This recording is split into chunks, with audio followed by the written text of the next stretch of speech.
Awesome. Episode 17. We're absolutely smashing it. I'm having a great time. We are. Awesome. Thank you for tuning in to episode 17. See you next week. Imagine just 30-second podcast from here on out. On this week of all weeks as well. So, I mean, I guess we had a pretty busy week in the last week, haven't we? Yeah, I mean, mine's been fairly chill. So, I'm going to say it now because I'm pretty sure you do it every week, Corey. You break up the main video into the segments, don't you? Yes, I do. Okay, so what you're going to want to do this week, guys, is skip the character profile. Unless you've seen Multiverse of Madness, of course. Yeah, let's put this out there now. If you haven't seen Multiverse of Madness, there will be a spoiler-free review bit we're going to do, I'm sure. There will, but for the most part, 4 minutes. For the most part, it's going to be a risk at any point in this episode of you watching. So, either wait 2 hours, come back. You'll be back before we finish recording. Either wait till I put the individual segments up so you know which bits you can watch, or just be careful on the segment, like the chapters. But if you've not seen it and you really don't want to risk anything, maybe come back to this episode after you've watched Multiverse Madness. We'll have a spoiler-free review put up in the next couple of days anyway. Yeah. But the majority of this is going to be pretty spoilery. Yeah. But anyway, enough of the boring stuff. How was your week, Corey? Pretty chill. Yeah. Bits of stuff for work.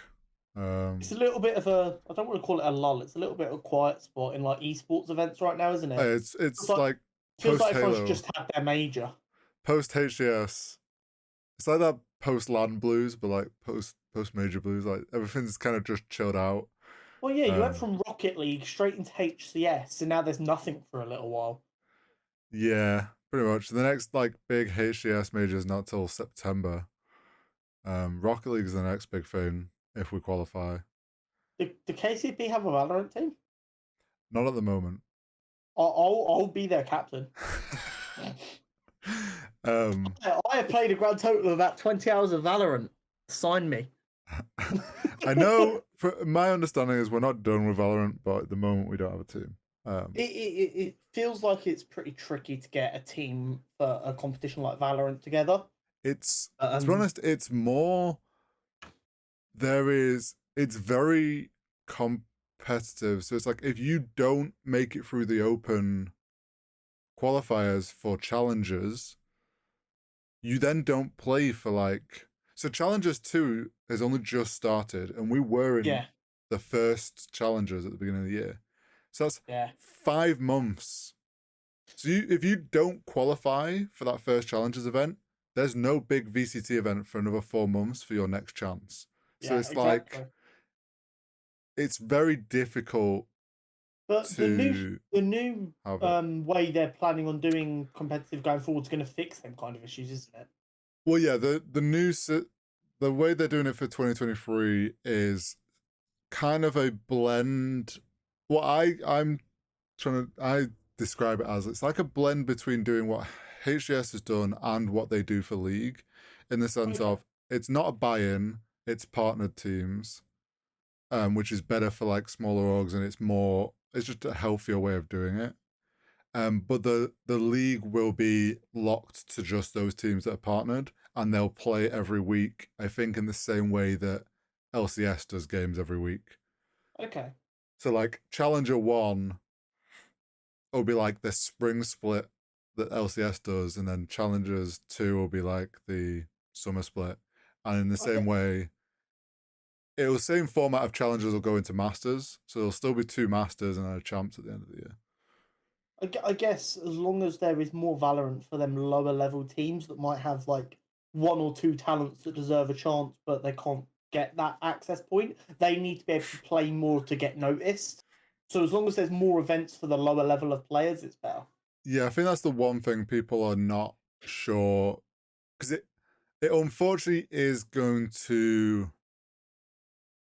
probably cause a lot of these like mid-tier orgs to pull out of Valorant if they're not picked as a partner team, because it kind of then comes down to what third party, like second tier tournaments are going on. And if there's not a lot of them, then it's kind of hard for those mid-tier orgs to like justify having teams and stuff. So we'll just kind of have to see. I think it is the right direction for the league. But yeah. Right now we've got 3 or 4 nerds screaming, going, "I'm a nerd, but I'm not this kind of nerd." I was going to say this podcast has gone from a comic book podcast to esports very quick. Esports.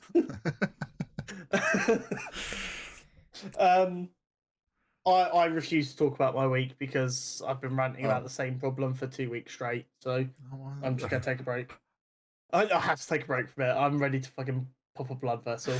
Short story for people who've seen stuff. I still don't have my fucking curries of shit. Death to curries. I stand by my statement. I said like a week ago, which is it was nabbed by the delivery. No, but it's been delivered. I'm just not allowed to collect it. Nah, anyway. the original one got nabbed. This is a new one. This is like a 4th one. Okay, character profile. This is your second spoiler warning. Yeah, second spoiler warning. If you manage to get here, you deserve it to be spoiled. Fuck you. Post-credit scene 1, Doctor Strange. We are introduced to Charlize Theron's character, which is Clea. I'm going to be completely honest. I recognised the design of the character instantly. Wouldn't have been able to tell you who it was. I'm not going to lie to you. I had no clue, and it was the first thing I looked up when I got home. Yeah. I recognised her design. I knew it was someone that would matter, obviously. Yeah. I wouldn't have been able to tell you who the character was, not with a million guesses. No. And I know very little about the character. A lot more now, which is why we do these things. It's for me, it's not for you. So Clea is the Sorcerer Supreme of the Dark Dimension. Oh. Now, we've seen the Dark Dimension before. Ori, do you remember where we've seen the Dark Dimension before? The first Doctor Strange. The first Doctor Strange film, because Dormammu is the ruler of the Dark Dimension. And Clea is actually Dormammu's niece. Crazy uncle. Mm-hmm. So Clea's parents are like, I guess you call him the ruler of the Dark Dimension. Okay. He kind of like, Dormammu's like the god of the Dark Dimension, I guess you could look at it. And then he had like his little underling who was like fiercely loyal to him, who kind of ran the day-to-day shit. Mm-hmm. And then Dormammu's sister. After she had Clea, she kind of lost her ability to go from like a humanish form back into like a big ass thing form. Mm-hmm. And this kind of drove her a bit nuts. And basically, while extremely weak, she tried to attack Dormammu. Smart move. And she lost and got banished to a different realm. Okay. This happens a lot throughout Clea's story. People are constantly getting banished from the Dark Dimension. Which is always made sound like a bad thing, but I'm not sure if I'd mind being banished from the Dark Dimension. Yeah, so I suppose it depends where you go. Maybe that's just me. Yeah, maybe there's a darker dimension. So Clea actually grew up not knowing who her mother was. Okay. And she worshipped Dormammu like a god because she only had her father, and her father was fiercely loyal to Dormammu, despite the fact that he got rid of his love. But anyway. Mm-hmm. Obviously, Dormammu and Doctor Strange have headbutted many times throughout the comics, and of course he was in Doctor Strange 1. Mm-hmm. And at one point, Doctor Strange had entered the Dark Dimension to fight Dormammu, and Clea basically saved him. Okay. Not so much in the sense of like she fought Dormammu to save him, but like kind of hinted at what to do to protect himself if shit went wrong. Mm-hmm. She then got found out by Dormammu and then was banished and then unbanished and then imprisoned and then rebanished and then unbanished and basically while this banishing and unbanishing and imprisoning is going on, it's basically all just Dormammu using her to get a reaction out of Doctor Strange. Okay. Because he obviously hates Strange, he wants him dead. Strange is the only thing stopping him from being able to take over Earth. And Strange was chasing Clea. I was going to say something really vulgar there. I'm sorry. I'm just going to apologise for the thought. And what this led to was like quite a strange friendship and respect between Clea and Doctor Strange. Mm-hmm. But eventually, a lot of this kind of got resolved, and she realised the only place she'd actually be safe was on Earth. Right. So she left with Strange, came back to Earth. He set her up with an apartment in New York, and she started studying the mystic arts underneath him because she'd lost her power because she was separated from the dark dimension. What this then led to was a very lazy trope of them falling in love, in my opinion. Just the way they fell in love. I'm not against them being love interests. It was just she's studying under him and they fell in love. I didn't like. I don't like the notion of that. It might have been done well, but I don't like that trope. But basically, she then got word from the dark dimension that there was a revolution arising against Dormammu from like the inhabitants of the dark dimension, and they wanted her to lead them. Okay. So she did lead them. She said goodbye to Stephen. She went back to her home. She led the revolution. She won, kind of, because Dormammu just kind of disappeared. Because no one can actually die in comic books; they just disappear. And she became the ruler of the Dark Dimension. But that wasn't the end of the story. Normally, this is kind of where I would stop in a character profile, but I do just want to put this out there. Okay. They kind of got married after she became the ruler of the Dark Dimension. What, Strange and... Yeah. So basically, he travelled to the Dark Dimension and went, I can't stop loving you, but I understand you have like responsibilities here and I have responsibilities on Earth and we can't leave. So they basically enchanted a ring, a individual ring. Okay. So that there was a version of that ring in both the Dark Dimension and the Earthly Dimension. And they both wore their version. Their one. So it's technically one ring they're both wearing at the same time, so they're always connected. Which I actually do quite like. I think that's kind of cool. But yeah, just so we're aware, like they did end up getting married. I don't know how long. I don't know how the marriage ended or if it did end, but that's a thing. Obviously we can tell this Clea is at least a little bit different because, I mean, we're further along, and she's worried about an incursion. But there we go. That's Clea. I resisted making a joke. There we go. That. We're both. It's 1-for-1 now. Mine was about flyers for Revolution. Now we'll do a little spoiler pre-review of Multiverse Madness. Okay. So if for some reason you listen to the character profile because you don't care about them spoilers, and you're still here, here's your spoiler-free review of the entire film, I guess. Well, I don't know what you weirdos are doing. Yeah. Now you know how we always start, Harry. What did you think of the vibe? Nice technical term. Vibe check. I feel like the vibe of the whole film and I guess also like the mood matched everything we were kind of told it was going to be. With like it being the scariest Marvel film. So everything they kind of like had teased and were putting out there that like this film's going to be like it hit those, and I'm glad it did, and it nailed it. I think it really added to what this film needed. So I really enjoyed the film. My only concern about the vibe was Sam Raimi's other horror films had a kind of cheesy vibe to them. And I was worried he wouldn't know where to stop with the like cheesiness of the horror in this. But he actually hit it spot on.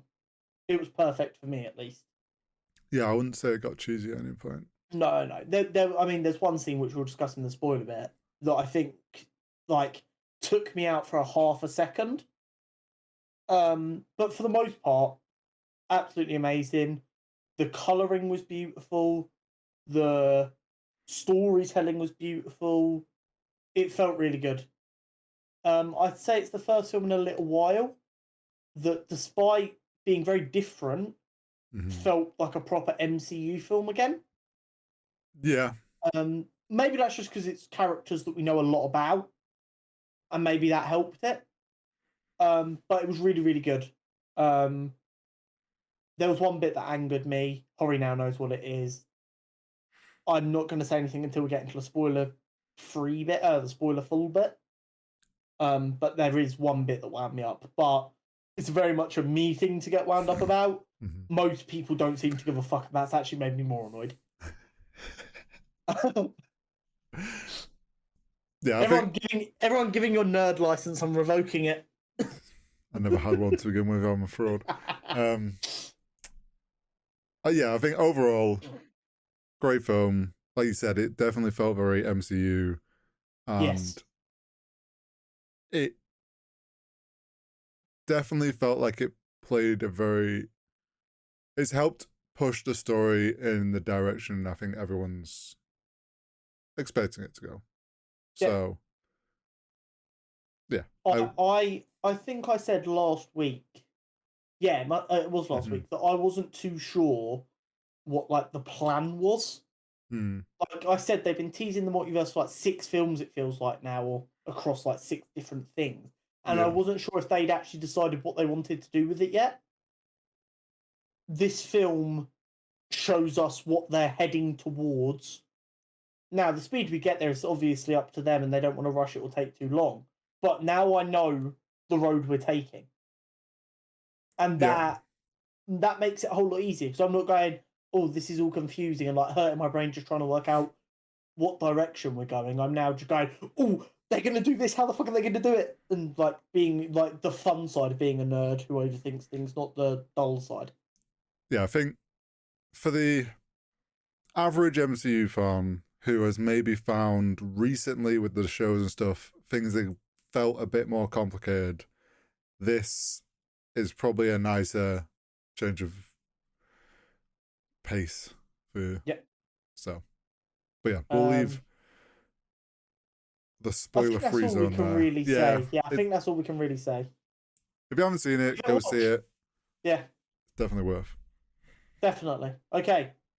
Third and final warning for spoilers. If you watch past this, it's your own fault. If anything gets spoiled here, it's your own fault. Okay. I'm going to get my complaint out of the way straight away, and then we can just talk about all the good stuff the film does. Okay. I literally want to almost like do it in a very healthy way of, here is my issue, and it's gone. When we are in the Illuminati headquarters, we're talking to this world's Christine, and she says, this is Earth 838. Your Earth has been designated 616. I literally can't remember the next 30 seconds of the film because I was shaking with anger.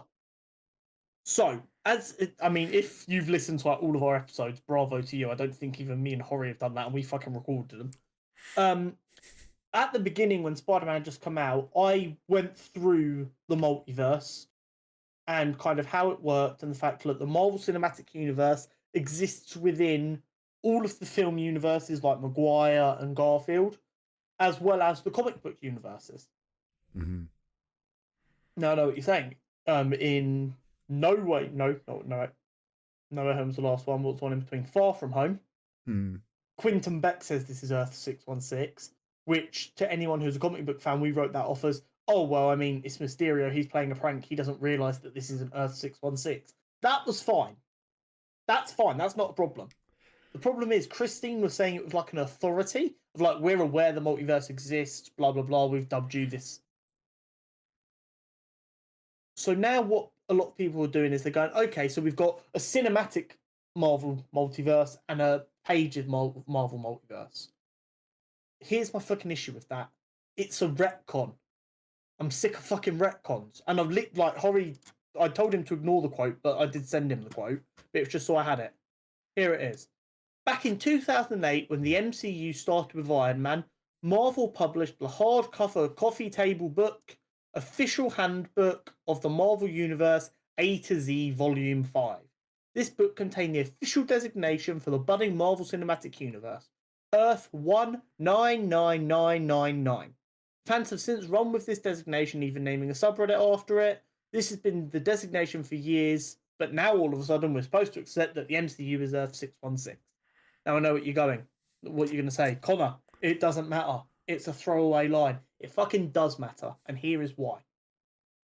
If you're going to name an Earth, two Earths, the same number, they are then going to be assumed to be the same.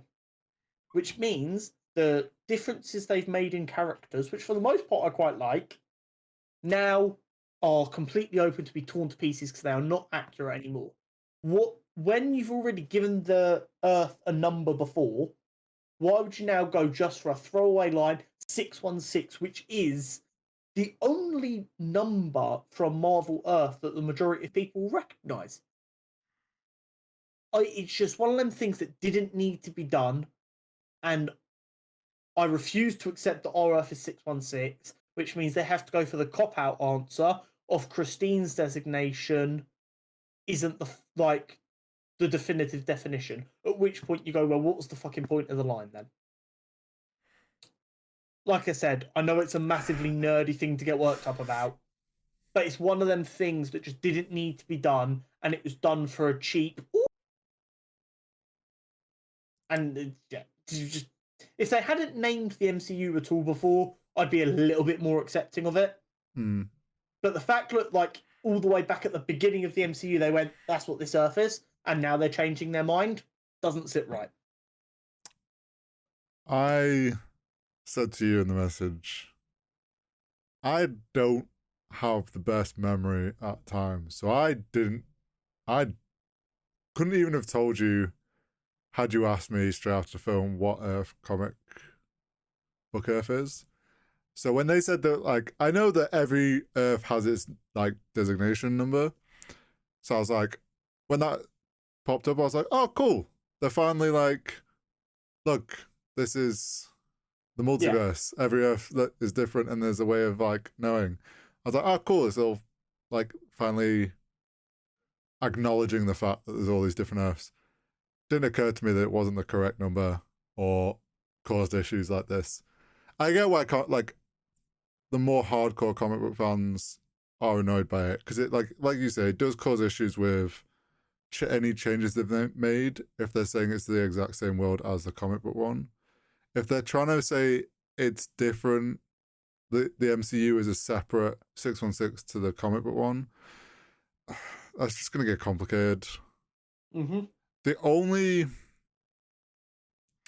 way, and like you say, it's like a cop out. Yeah, I think the only way out of it now is a cop out way out of it. I think there's a nice way out of it. Yeah, I think the best way they can cop out is like they make out that Christine mistaked this Doctor Strange, like which Earth he was from. Maybe. Because they'd gone through but there was a lot of bounce. They'd bounced through so many different, like, they could try and play it off as that. Who knows? So, just to add a bit more context as to why I think designations are important.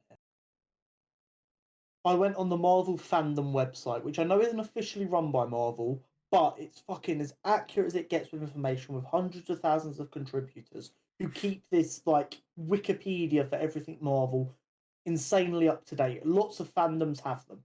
Mm-hmm. I scrolled through it to look, to make this point, because I was pretty sure, but it's always good to have evidence. Mm-hmm. Without skipping like huge chunks of numbers, we go all the way up to Earth 10,000. Mm-hmm. And like past, well beyond that as well. Which means there is all these stories that they've written. They've gone, we don't want that in the main continuity. It doesn't make sense for it to be in any of the other Earths we've used. It gets a new number. That way people can clearly see what's going on. Mm-hmm. For people now who've watched the MCU, and decided they want to take the plunge into comic books, this has just made everything infinitely more confusing. Because there is also an app. This is a fucking great point that I've just thought of. A lot of people are going, okay, cool. So the cinematic worlds are a separate multiverse to the comic book worlds. I don't like it. It's acceptable. With one fucking problem. What about the tie-in comics that go in with the MCU? Yeah, they do. Are they now Earth 616 comics? Or are they Earth 19999 comics, which is cinematic Earth 616? It's confusing. And the designations when they were like brought in were to make it simpler. Do you know what I think led to this decision? Someone not reading the script properly. No. I genuinely think this came down to when they were doing the script, they got to the point of this scene and they're like, okay, this is where we're going to introduce the fact that Earths have a designation and every Earth has a number. That way, people watching the MCU go, okay, every Earth has a number. This is an easy way to keep track of what Earth things are happening on. Right, and they've gone, okay, so what's the MCU Earth? Earth 199999. That's kind of shit to say in a script. It's a bit long. What's the comic book Earth? Earth 616. That's a nicer number. It is. Let's just use Earth 616. And if there's a problem with it, we just say this is MCU 616. And I genuinely think that's the reasoning. Because the number you're probably right. 199999 isn't great to say in that situation. Yeah, you're probably spot on right. But I'm still going to be a little bitch and moan about it. Oh, like... And I think everyone who like listens to this, while they might not care like I do, can appreciate the frustration. Or at least I hope they can. But anyway, that's the moaning out of the way now. Other than that, I loved every second of it. Yeah, the film's great. I loved the pacing at the start with just the instantly blah, blah, blah, blah, things are happening. I think the way we were introduced to America was brilliant with Defender Strange. Yep. I like that they started off with her not being able to control her powers. Because for a power that's so fucking useful, to be uncontrolled is really fucking fun, and it's a brilliant plot device. It's a great way to introduce all these different universes. You're like, okay, we need to get her from here to here. How do we do that? Okay, she can't control her power. It happens when she panics. There's combat. She panics. Shit goes wrong. Sweet, easy, piss. I love that they did actual star-shaped portals. And I love the design of the portals. I think they looked amazing with that kind of like white electricity look. Yeah, they nailed them. Really, really good. One thing I did like was early on when she was on the building, like just after she's met R Strange and they're fighting the big ass monster. She stamps on the thing and you see a little flicker of her using her power offensively without meaning to like knock the bit of ledge off and hit the monster. Cut it out in the shape of a star. Yeah, that was really subtle, but really fucking cool. And I appreciate it. And I think that kind of instantly made me go, okay, they've put time, effort, and care into this. This is going to be an experience. Yeah, that little thing, like you instantly were like, okay, stars is her kind of thing. Like this star shape, so... one kind of overarching thing I wanted to touch on. Disney, don't get me wrong, Disney do not do a lot of things very well when it comes to being a good ally as an organization. There have been plenty of times they've not stood up for the LGBT plus community. Yep. And everyone kind of got very excited when they were like, no, we're not going to cut out scenes from this film so we can release it in countries that don't allow that. Yep. But I mean, I think the scene that they wanted deleted was only 10 seconds long. which I think was when we saw her two mums Yeah. in the flashback. What I did notice, however, and what actually makes me happier because it shows they never had any intention of bowing, Mm. on her lapel for the entire film, she had a pride flag. Oh, I didn't even notice. She had a pride flag on her lapel for the entirety of the film. That's cool. Yeah. And that actually makes me a little bit happy. I know Marvel, like, while they are under Disney, they kind of operate themselves a little bit, which is how they are allowed to get away with stuff. But I hope that kind of culture is changing at Disney because people being discriminated against because of who they love is bullshit. Yeah, it's unfortunately one of the things that takes time.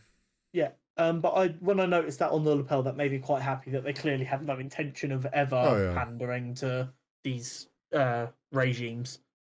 Anyway, I'm trying to remember. So I'm gonna just say this from the start.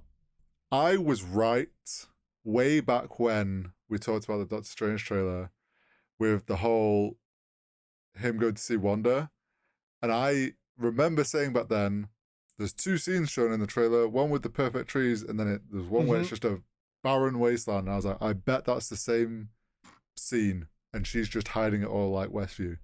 And I was correct, and I'm fucking glad because that looked sick when she did that.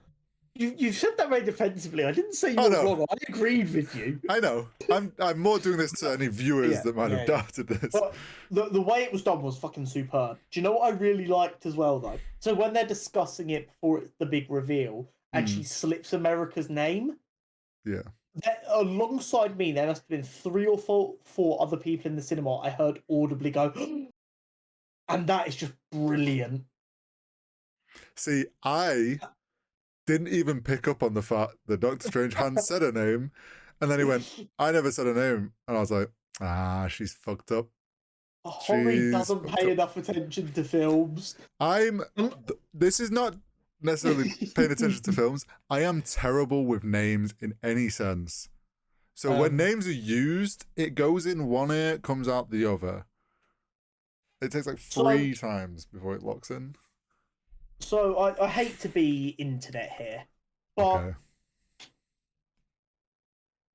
why was it when she said, if you don't have her ready to hand over, it won't be Wanda coming to get her, it'll be the Scarlet Witch? Why was that so attractive? That's not what I expected to.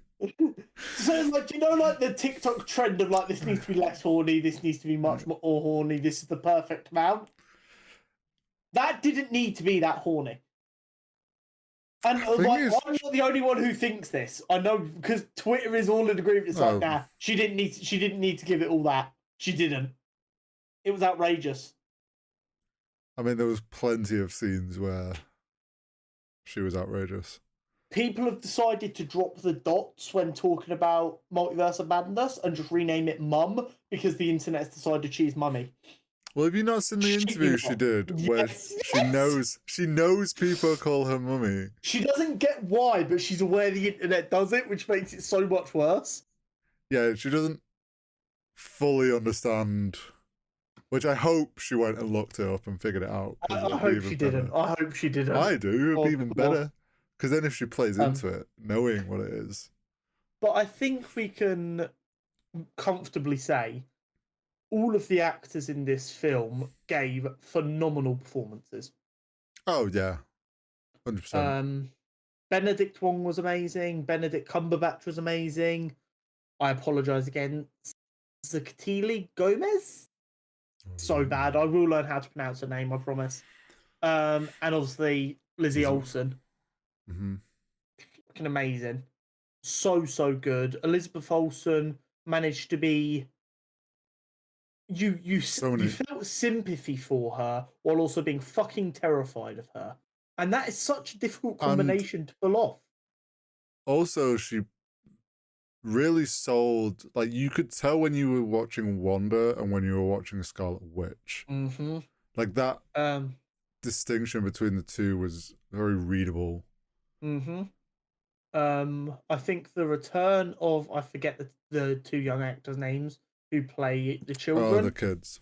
Yeah, I think they both did really well as well because there's some difficult scenes to get right. And they did a very good job in them, I think.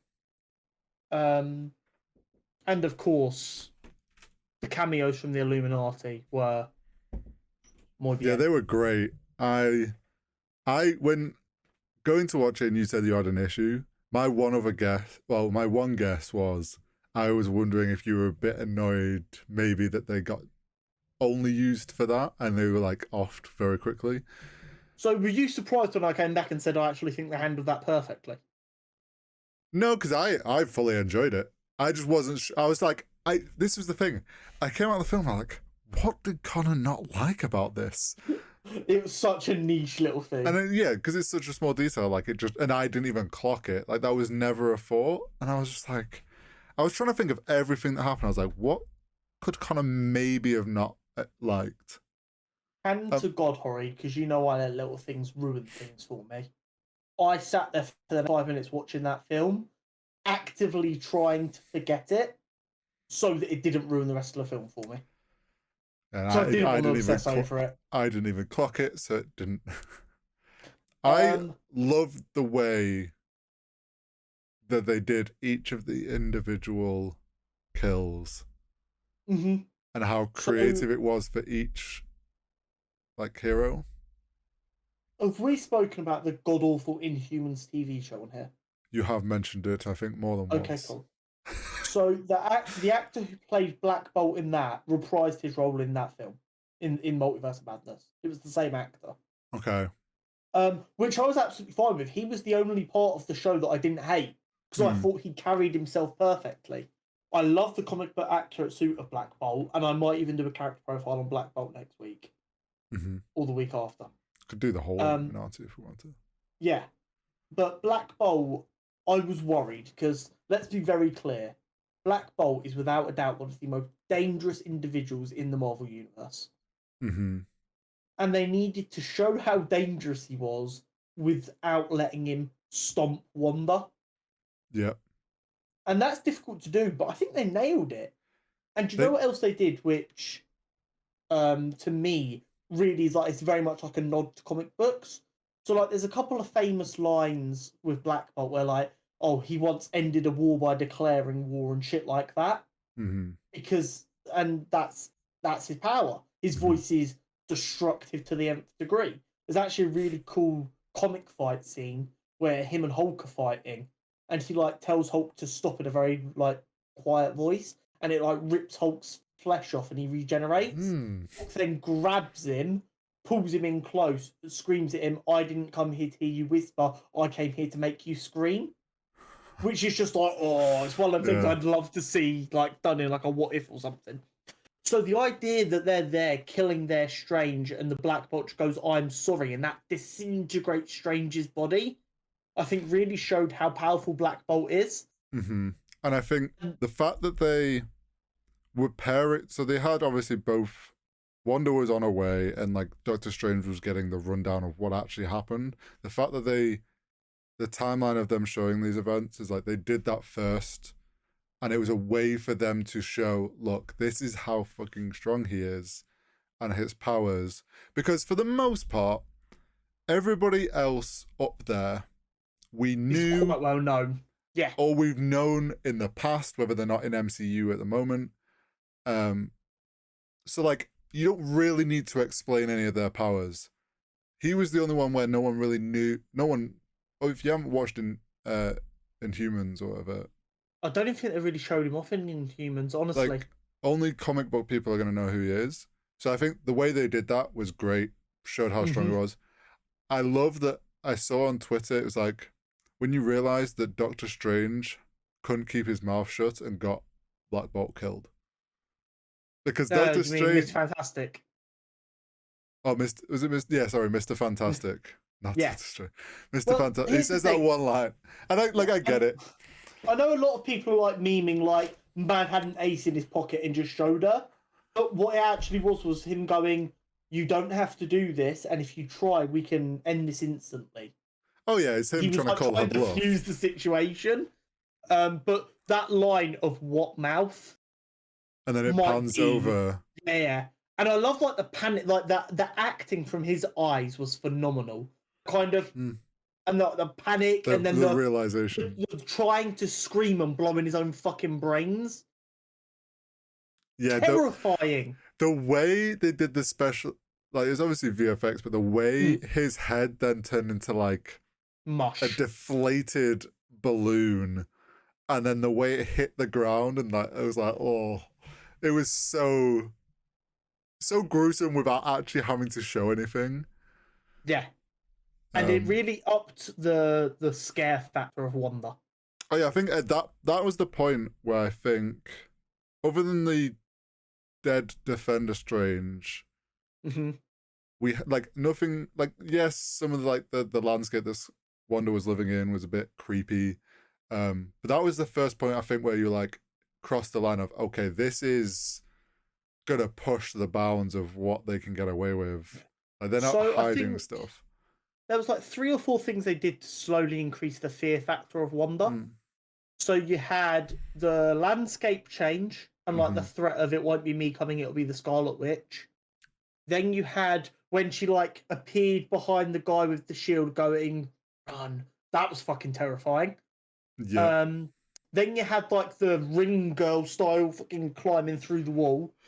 Oh, that was the gong. Yeah. That was. And then you had the way she killed Black Bolt, Mr. Fantastic, and Professor X. Yeah, they were so. The way she did those kills as well. So we've talked about the way Black Bolt, the way she killed Mr. Fantastic. So fucking brutal. It was like I would never have thought how you would kill someone who is just elastic. But like as soon as it started, I was like, oh my god, this is like brutal. And like shredding him up to the point where it's just like you can't repair from that. Chopping Captain Carter in half. Captain Carter, well, my brain went blank then. Yeah. Chopping her in half without having to actually show that she got chopped in half, but you knew she got chopped in half, and then showing the bloody shield. Similar, which gave me the same vibes of Agent America or whatever from the TV show when he, I forgot what his freaking name is. What did he? So when he did that, he was still Captain America, but he is US Agent. US Agent, that's it. Yeah, but I didn't want to call him Captain America because he's not Captain America, is he? Let's be honest. No one accepted him as. Yeah. What Hori is alluding to and struggling is the scene in Falcon of the Winter Soldier where he fucking destroys the guy with the shield and leaves it covered in blood. It was like the same, like, shit. And then the only lackluster one was the way they killed Captain Marvel. Is she Captain Marvel in that? Okay. She is that universe's Captain Marvel. It's the same. Is it the same actresses? No, it's not the same actresses. Okay, so you had Carol Danvers, who is Captain Marvel in our universe. You had her friend, who is Maria Rambeau. Yeah, who started. In WandaVision, we met Monica Rambeau. Oh, okay, yeah. So. Yeah, Monica Rambeau is Proton, I believe. I'm not sure if they're giving her that. They had a couple of different names. In this universe that we were in when this happened, it was Maria Rambeau. It was her mom. Who was Captain Marvel. Okay, yeah, that makes sense. Because they probably just said, oh, well, she was the one in the plane or whatever. Yeah. I couldn't. It was one of those where I was like, I know that actress. But I don't know why. I couldn't remember which way round it was, whether it was the mum or the daughter. The only person who hadn't played their character before was John Krasinski as Mr. Fantastic. Yeah. Also, side note, completely irrelevant, that suit was fucking gorgeous. I'm going to say now, I think he is cast as... Yeah. It'd be proper fucking weird. Well, obviously they could say it's a different person in our universe, whatever, but I do think this is them being like, this is the first person of Fantastic Four you're going to get to see. I think the big... I would agree with you that they could recast if they hadn't used people who'd played the same character before at every other spot in the Illuminati. Yeah. Yeah, I think if they hadn't brought back like Patrick Stewart and the actress who plays Peggy Carter and stuff like that, I'd be like, okay, yeah, maybe we get them again, maybe we don't, maybe they haven't decided. It would be really weird to have four other legacy actors who've played their character before, oh John Krasinski, who is a fan favorite, in for 10 minutes and then go, and now we're recasting. It would not be received well. oh no, yeah, I agree. It's just one of I them where think you never know, but I think the only reason he doesn't remain Mr. Fantastic is if he doesn't want to. yeah. But Um, I'm trying to remember what. Oh, the way. Yeah, so the way Professor X got killed was creepy oh, as. The freeze so frame good. of her face as she snaps his neck is fucking horror film level. Like, Um, look. and that led into the one cheesy bit of the film for me: Okay. the tunnel chase, where they stop and turn around and wait for Okay. Yeah. her. I'm like, That was just it. That lasted maybe 2 or 3 seconds too long. yeah. It was kind of like a thing of, even if she's gone, why have you stopped? Like, what? Yeah, Yeah. There was a point where I'm like, okay, you've been stood here long enough. This is, just keep going. yeah. Why are you not still running? And like I said, that took me out just for a second, and then she came into shot, shit the life out of me, and I was back in it. Um, but no, other than that, I think the horror hit a really nice level. I wonder Um, if because we like, they purposefully maybe tried to make it a bit longer so that's everyone's now more on the edge of the seat. Like, why are you not moving? So then the thing yeah, jump scare moment hits a bit harder. But even so, yeah, I would have been happy if it was a little bit shorter. um, I love the bait from the trailer of the Zombie Strange, and I love what it actually was. Yeah, for there was, I think it was like more early on. I was just like, well, it was from when they were on the roof and then he saw him, and I was like, well, that Doctor Strange looks dead. I was like, at what point is he coming back to life? And I was like, this has to be where the zombie one comes from, right? Because he almost looks like a zombie already. And I mean, we were right; it was a Zombie Strange. We just assumed it was going to be like an evil It's, thing, not Doctor well, Strange I helping out. thought, well, I think it was more that I think I thought it was going to be on Doctor Strange's side in some sense, but I didn't think it was going to be Defender Strange was becoming the Zombie Strange. I presumed Defender Strange was going to be like a whole nother. Yeah, I Um, get that. but I like how they basically satisfied giving us two different types of Doctor Strange from just one.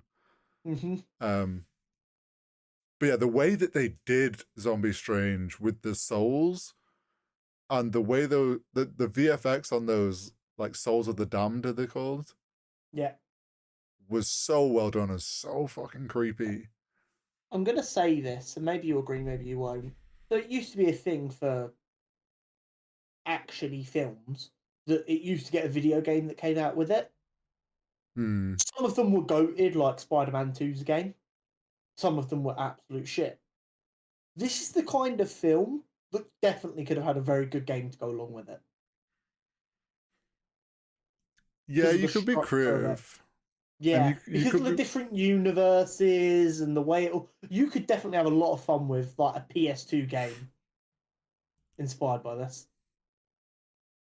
if they wanted to do a Doctor Strange multiverse game. I think what it is it's just like you can switch. It should be the same storyline, but essentially you just switch the visuals, and it's just you switch Strange, and it switches how everything looks. Yeah. But anyway, yeah, like I It's said, like the film was yeah, amazing. I like the resolution of Wanda like forgiving herself. and realizing that the only person that can stop her is herself.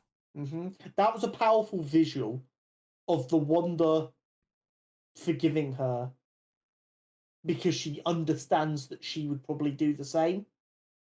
Hmm. I think that was a really powerful visual that I loved.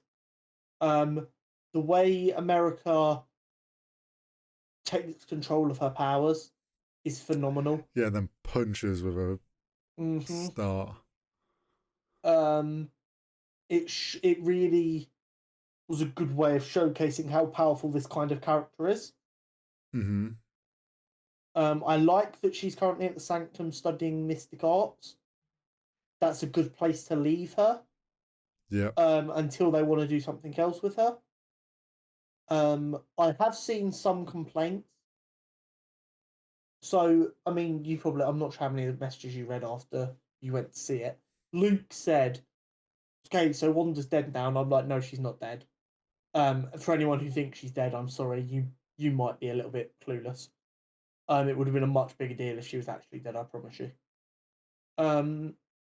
She's not actually dead. And that made him go, okay, so does that mean just no one dies anymore?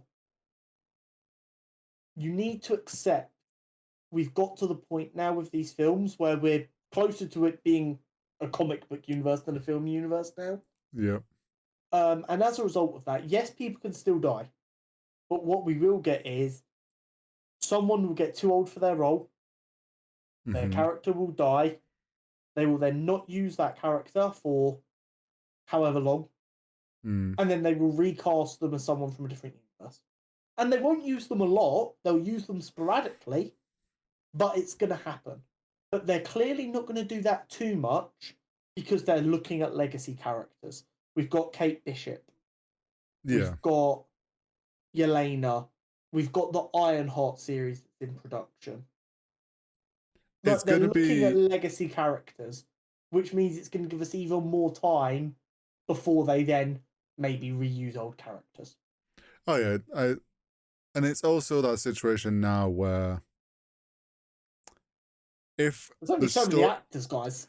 yeah, and but also it's like now they've opened up the multiverse, they can get away if they ever needed for, and I think it would be very rare that they would do this, but if there was some very serious storyline point where it's like, this really does need Iron Man for some reason, whether it's like just a few seconds or like a short moment or it's like something, they have now added the ability in that they can do that, and they could suddenly, like a few years down the line, it's an old RDJ and he's like an old man and he comes and does some little like thing because they need like there's something for the story that like it makes perfect sense. Yeah. But like I think they will be very careful with that sort of thing because the fans will call them out on it. Mm-hmm. Um, I think that's about all I want to say about the film this week. Um, Next week we'll discuss incursions because I want to do a bit more research on them before I start mhm. running my mouth. And we're also going to discuss Nexus beings next week because I've got a feeling they're going to be important. Okay. But again, I need to do a bit more research to make sure I don't say something completely wrong. I'm just gonna add one thing. You mentioned Or, that we're leaving America Chavez in the Sanctum. I mm-hmm. kind of wanted to see Ned in the background. So did I, so badly. It would have I been really so wanted to see cool her if it was just practicing like, next to Ned. well, not even like give him like, because you obviously don't want to take away the attention from this film and the storyline. Like Mm-hmm. you could have just had him in the background, Do just you want to know there. what the only actual issue with that is? Because he doesn't remember Peter anymore, he shouldn't remember that he has magical powers because that's intrinsically tied to Peter. See, this is where they've never explained like how much they forget. Yeah, but it'd be really weird for him to know he has magical abilities Yeah, and but not remember Peter. see, yeah, but if you do that, does that mean they don't remember the fight at all? And does she not remember Exactly. how she got injured? Do you Like, know what I think it is? I think they avoid all of that stuff just until they have a better idea of what they want to do, which is why he wasn't there. yeah. I They haven't know, set up their rules. I know people have said to Benedict Wong, I'm sure that's his last name, Yeah, Benedict Wong. Wong, who plays Wong. Wong. I'm sure. I think in some like little interview or like questions that he did on like the red carpet, something like someone mentioned that, and he is like, "Oh yeah, I'm totally down for like a film or TV series where he's like my new Yeah, apprentice." yeah. I think But that'd be buddy cop sick, series with Ned learning from Wong would be amazing. and then make him like his first person that he's like Mm-hmm. trained. the Sorcerer Supreme. I also liked the Wong didn't succeed being the Sorcerer Supreme back to Doctor Strange in this film. Well, I don't think he ever will. I think we've said it, I think, in the past where like it'll probably only happen as he dies. And I was wondering whether he would die in this film because of the trailer. I thought for a second when she threw him off the cliff he had died. And again, I was ready to be angry because I was like, if that's how they've killed Wong off, I'm going to raise hell. Yeah, see, I was like, when that happened, in the back of my head, I was like, that's obviously not how he dies. But I was like, well, I know what it was. In my head, then I'm like, I was waiting for that point where from the trailer he shouts strange. And when she threw him off, I was like, it's going to cut to him like hanging onto the cliff or something. But it cut to him like, give us like 10 more minutes to film before that. Yeah, and I'm like, okay, Is sure. he dead? But then I'm distracted by what's actually going on and I don't think about it. But yeah, there was a couple of points where he was on the edge of he could have died. When she was torturing him, I was really worried we were about to see him die in a really brutal way. But yeah, I don't think he gives up Sorcerer Supreme anytime soon. And do you want to know, as stupid as it sounds, why I like that so much? The comic book character of Wong is a horrific racist stereotype. So it allows them to change that. So the character of Wong is actually like not good and needs to be forgotten about in the comic sense. So what they're doing is they're using these films to create a new Wong, a better Wong, a more interesting and better character that doesn't harm Asian with bad stereotypes. Which is why I didn't want him to die. Not because I love the character, but also he's actually doing a lot to undo damage as Marvel has done with some of their characters in the past. He's also got yoked. Yeah, he's fucking jacked. Someone showed like every time he's appeared since the first, and he's like fucking jacked now. Yeah. Okay, so like I said, we'll leave Multiverse of Madness talk there because I also think I need some more research on incursions and Nexus beings. But I think with Josh with us next week, surprise, that'll be a really interesting group conversation. Yeah. So we've got a couple more bits to discuss here. Ezra Miller. I hate how much we talk about him, but there's always more stuff. The recast rumors are gaining a lot of momentum. I forget the guy's name. Dylan O'Brien is apparently in the running to replace Ezra Miller as the Flash. I like that casting, but I also hate that casting. Because Dylan O'Brien was also one of my favourites to be cast as Nightwing. So you don't want him to get used this early. You're being selfish and you want him to be used on the part you want him on. I mean, you know how much I love the Flash and I think he'd do a good job. But I was kind of mentally prepared for him to be Nightwing. And also, we've said it a few times now, just give... I forget the actor for the TV one.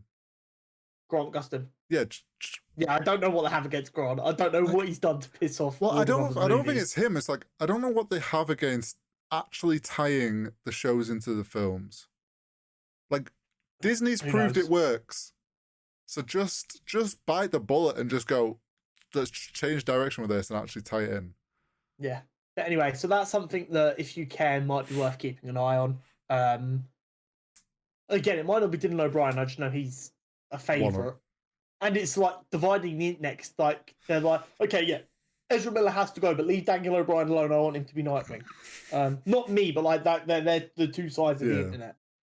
And then another thing, this is a pure anecdote. I know I've ranted a lot this episode. This isn't a rant so much. So I have a 10-minute drive to work in the morning. And it's a pretty straightforward drive. And I have an overactive brain. So yes, I'm driving, I'm focusing on driving, but the other parts of my brain are stuff. And I was listening to music, as you do on a drive, and Power by Kanye West came on. Okay. Yeah. I've already pre-warned Tori he's going to have to just let me get through this because it's going to sound weird. Now, I don't know if anyone else does this. This might be one of these things I'm about to find out is just me.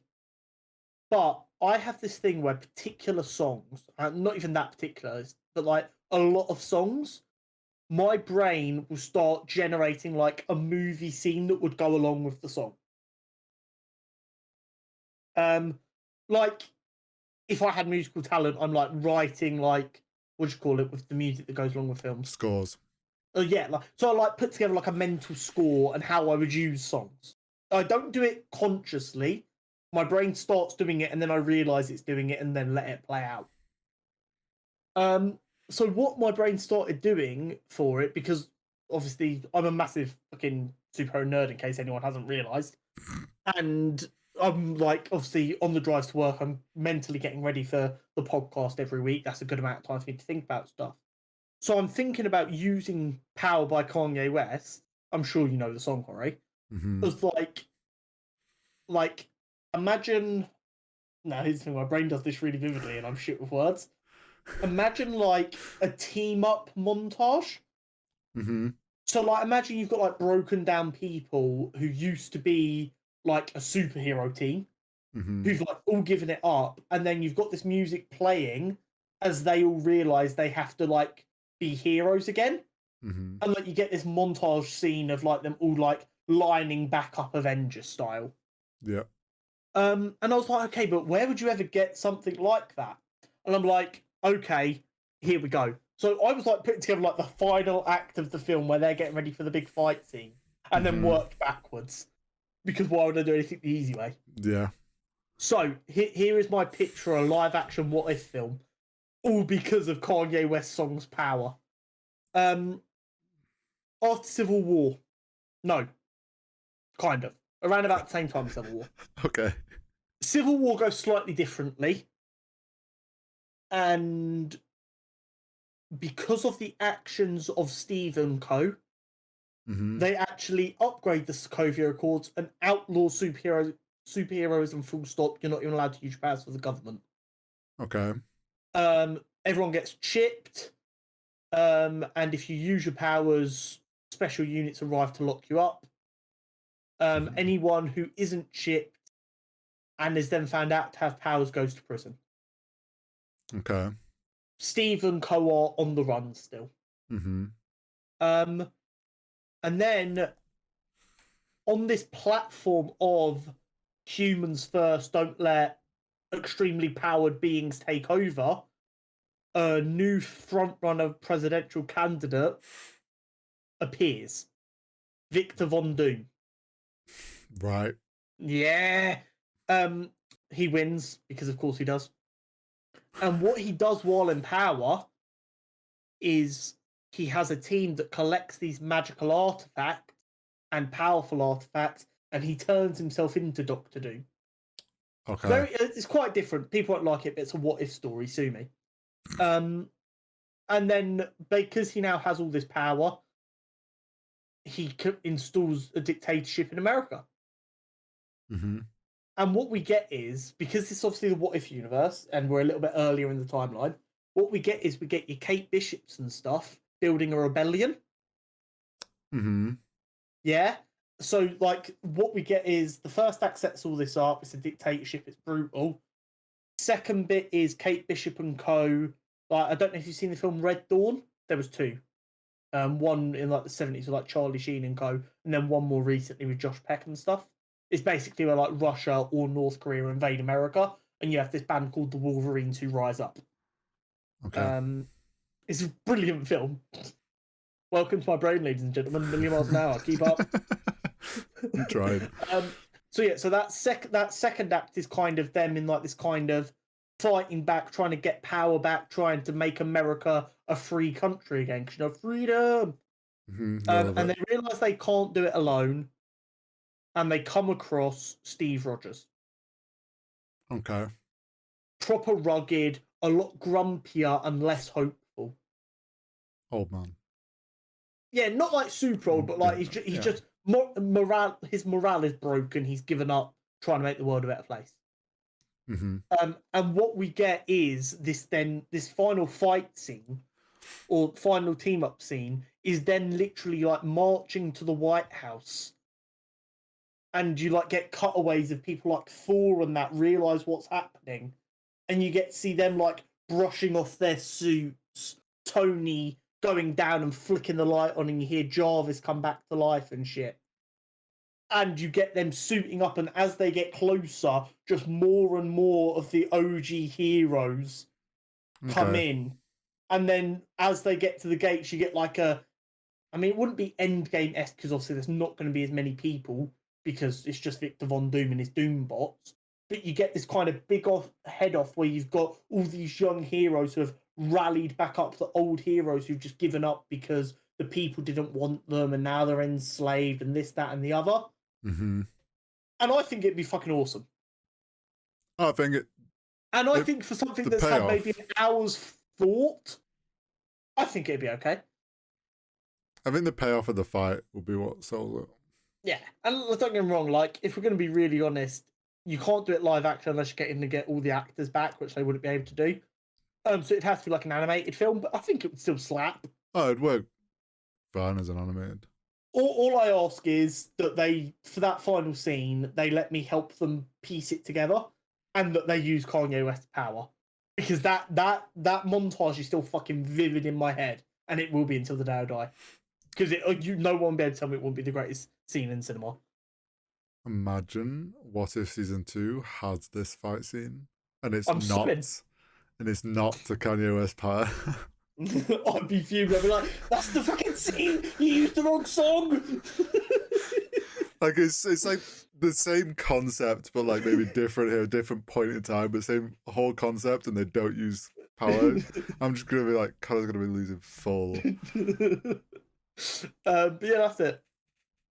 But yeah, no, it entertained me. And like I said, for like 15-20 minutes of thought, like on my way to work, and then building out the story behind it. There's definitely worse films that have actually been made. Oh yeah. Anything else? I mean, not that I know of. No. Other than Multiverse of Madness, it was actually quite a quiet week, but that's a nice big juicy thing for us to bite into. So. Oh, yeah, it's big payoff. I'm trying to think of anything else happened. The only other thing in like nerdy is Star Wars. Kenobi series is soon. Yes, that is big progress. 27th, which is like not that far away. 2 weeks. 2 weeks off, I think. Yeah, literally 2 weeks tomorrow. Yeah. Wait, is it not going to be on Wednesdays? They're doing... I think they're doing Friday, then it's like Wednesdays. They usually do some weird thing with their first episode. With Star Wars stuff. It's always like done on an obscure day, and then it switches to being like a weekly on a thing. But I'm very excited for that. Okay, so I think all that leaves us is this week's bracket. Cyborg versus Black Lightning. I'm going to run through the rules very quickly. Mm-hmm. No prep time. Nothing they wouldn't normally have on them while fighting crime. And they are bloodlusted. Mm-hmm. Winner goes through. Winner takes all. What's your gut feeling saying, Hori? So, I knew Cyborg. I didn't really know Black Lightning, so I looked him up. And probably with no knowledge, I'm like, oh, well, Cyborg's absolutely fucking kitted with tech and all this stuff. But then Black Lightning is purely just like he fucking creates lightning. And my brain then goes, what's the biggest counter to technology and electrical components? Oh, yes, just fry them with electricity. So I'm leaning Black Lightning.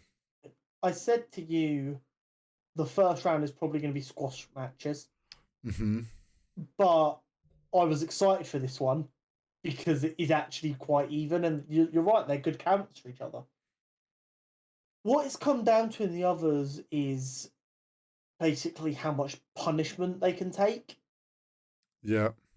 But in this one, I don't think it does. So Black Lightning is an Olympic level human. He's fast, strong, agile, the lot. And his actual power is limitless. He is just limited by the fact he's human. In the sense, he doesn't have super stamina. So if he's fighting for 40 minutes, he's fucking exhausted. Because Cyborg isn't made up of traditional tech, Black Lightning is going to pummel the shit out of Cyborg. Hmm. But I think the question is, do we think Cyborg can last long enough that Black Lightning is just torched and got nothing left to give? I think it comes down to whether we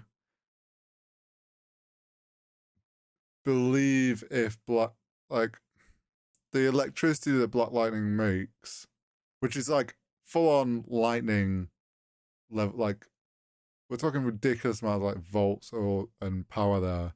It's like, does that short and damage Cyborg's like robotic parts to the point where he can't fight back?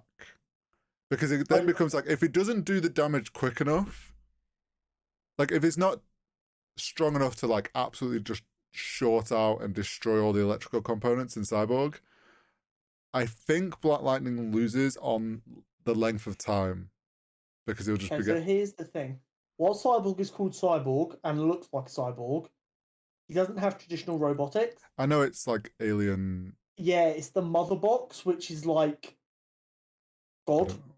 Okay. Yeah. Which is why, yes, I think Black Lightning can really fuck him up, but the mother box can like regenerate from that and come back online and stuff. I think in that sense, then Cyborg wins on pure. And you've got to remember, also Cyborg's weaponry is so advanced, and Black Lightning's just human. All he has to do is get one shot off, and it can just kill him. True. There is definitely a realm where Black Lightning wins. I think more often than not, though, especially because of the bloodlustedness, Cyborg wins. Yeah, I think my only thinking was like, I didn't know enough about what alien tech was behind Cyborg's tech.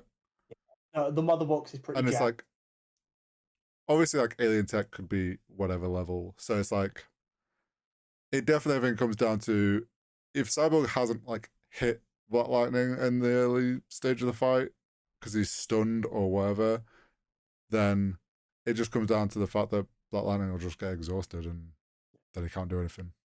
Black Lightning's probably got like 10 minutes at most to kill him. Yeah. If it goes past that, he's done. Yeah, pretty much. They just become Cyborg versus a human. And unfortunately for him, I think Cyborg can take 10 minutes of punishment. Yeah, I don't think he'll do enough damage across his whole, like, he might stun him and damage some of his, like, components, but, like, for the most part, 10 minutes isn't going to be long enough. Exactly. But that was definitely the most interesting fight we've had so far. Yeah, and like, the more, not closest, but, like, biggest counter to each other. Yeah, they're perfectly matched to each other. Literally perfectly matched for each other. But there we go. Cyborg is through to the next round. He'll face Martian Manhunter in the next round. And from next week, we're on to the first round of villains. I was going to say, it's villains now. Next week is Doctor Doom versus Magneto. So good. So good. That's going to be interesting. Yeah. But, I mean, we love doing this kind of stuff. I'm really curious to see who ends up winning this bracket. I've got a couple of ideas, but then I look somewhere else in the bracket and I'm like, oh, maybe not. But yeah, I think that's about it from us. Yeah, we've done a meaty section on Multiverse and Madness with more next week. So yeah, next week we've got our second guest, our friend Josh. So there probably won't be a character profile. Unless over the course of the week I'm like, oh, there's 4 characters I should do character profiles on, so we will do one. But there probably won't be. We'll have general chit chat with him like we did the last time we had a guest on, but we will also be discussing incursions and Nexus beings. Yeah, I'm looking forward to it. Connor's going to be a third wheel for the whole episode. Yeah. Josh and Hori are in a latent homosexual relationship. It's okay. We are a Valorant duo, and I think everyone knows what Valorant duos are, so pockets. Everyone, bring your best bonking hammer for next week. Your best AOs. And... Ayo. Thank you very much for hanging out with us. And we'll catch you in the next one. See you next week.